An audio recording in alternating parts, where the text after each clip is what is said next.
तो हम कर रहे हैं chapter area related to the circles, exercise number 11.1 class 10 CBSE का क्वेश्चन नंबर 4।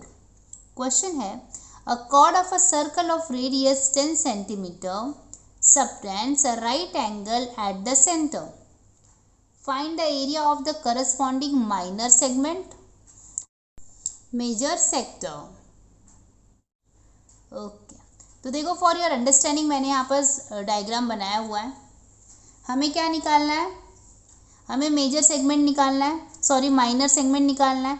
माइनर सेगमेंट मतलब ये पूरा एरिया हमें निकालना है, ए ई सी ए, ये जो पोर्शन है ये पूरा हमको इसका एरिया निकालना है। और मेजर सेक्टर, पहले हम लोग क्या करते हैं, माइनर सेगमेंट निकालते हैं। अब ये बताओ कि माइनर सेगमेंट निकलेगा कैसे। देखो करना क्या है, पहले तो हम लोग पूरा सेक्टर का एरिया निकाल लेते हैं, मतलब ओ ए ई सी ओ, ये पूरा सेक्टर का एरिया निकाल लो और उसमें से ये जो ट्राइंगल है ओ ए सी उसको माइनस कर दो, तो जो पार्ट बचेगा वो होगा ए ई सी ए, मतलब ये पार्ट हो जाएगा हमारा माइनर सेगमेंट। ओके तो सबसे पहले मैं निकाल रही हूँ area of triangle O A C. In triangle O A C, देखो मुझे पता है, इन लोगों ने बताया है हम लोगों को कि यहाँ पर राइट एंगल बन रहा है, तो मतलब यहाँ पर half into base into height अगर मैं लगा देती हूँ तो मेरा एरिया निकल जाएगा ओ ए सी का। क्या होता है area of triangle, area of triangle is half into base into height. अगर वो 90 डिग्री का ट्राइंगल है तो हम ये फॉर्मूला लगा सकते हैं। Area of triangle O A सी क्या होगा, half into base into height, तो क्या होगा हाफ। अभी देखो बेस भी उसका 10 होगा क्योंकि यहाँ पर भी वो 10 ही होगा, रेडियस ही है ना, ओ सी भी रेडियस है और ओ ए भी रेडियस है, तो 10 इंटू 10 हो जाएगा, तो ये हो जाएगा 2 1 जा 2 2 5 जा, तो मतलब 5 इंटू 10 मतलब कितना आ जाएगा 50 सेंटीमीटर स्क्वायर। ठीक है, तो area of triangle O A सी हमने निकाल लिया है 50 सेंटीमीटर स्क्वायर। ठीक है, अब क्या निकालना है हमें, अब हमें एरिया ऑफ सेक्टर निकालना है, ओ ए ई सी ओ निकालना है। ठीक है, हम लिखेंगे area of sector O A E C O. क्या होता है area of sector, theta upon 360 into pi r square. Theta यहाँ पर 90 है, 90 अपॉन 360, पाई का वैल्यू हम लोग 3.14 रखेंगे यहाँ पर क्वेश्चन में, क्योंकि दिया हुआ मैं लिखना भूल गई। Pi equal to 3.14। ठीक है, तो अगर क्वेश्चन में बोला है तो हमें वही रखना होता है। और आर का वैल्यू तो 10 इंटू 10 हो जाएगा, 10 का स्क्वायर है इसलिए मैंने 2 बार लिख दिया। अब देखो 0 0 कैंसिल, 9 1 जा 9, 9 4 जा। ठीक है, तो यहाँ पर हमें क्या मिल जाएगा 1/4 इंटू, देखो 3.14 इंटू 10 मतलब 2 0 आ गए तो यहाँ से डेसिमल हट जाएगा, तो 314 हो जाएगा।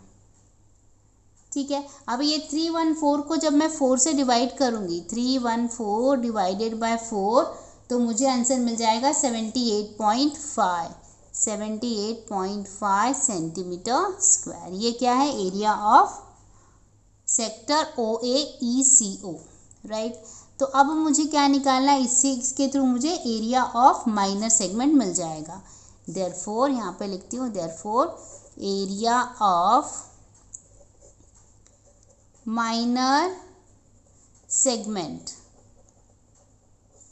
क्या होगा, area of minor segment, area of sector, क्या सेक्टर का नाम है, ओ ए ई सी ओ,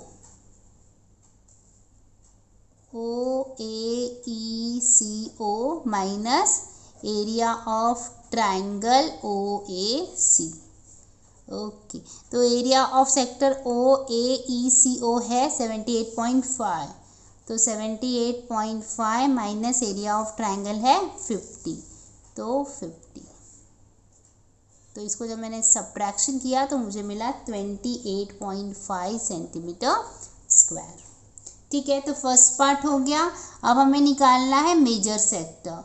तो मेजर सेक्टर कैसे मिलेगा हमको, पूरे सर्कल में से हम लोग area of sector OAECO minus कर देंगे। देखो हमें पूछा है एरिया ऑफ मेजर सेक्टर, तो हम लोग क्या करेंगे, देखो मेजर सेक्टर फाइंड करना है तो माइनर सेक्टर को माइनस करना पड़ेगा, और माइनर सेक्टर क्या है OAECO, जिसका हम ऑलरेडी एरिया निकाल चुके हैं। तो क्वेश्चन इजी हो जाएगा हमारा। तो हम लोग यहाँ पर लिखेंगे area of major sector is equal to area of circle minus area of sector OAECO। Okay, अब देखो एरिया ऑफ सर्कल क्या होता है, πr² minus area of sector हमने निकाला हुआ है, एरिया ऑफ सेक्टर OAECO हमारा कितना है 78.5। तो हम लोग डायरेक्टली यहाँ पर रख देते हैं 78.5। ओके, पाई का वैल्यू हमें 3.14 रखना है, आर हमें पता है, रेडियस हमें 10 सेंटीमीटर दिया हुआ है, तो हम लोग यहाँ पर 10 रख देंगे। तो 10 × 10 माइनस 78.5, अब ये होगा 3.14 × 100 माइनस 78.5।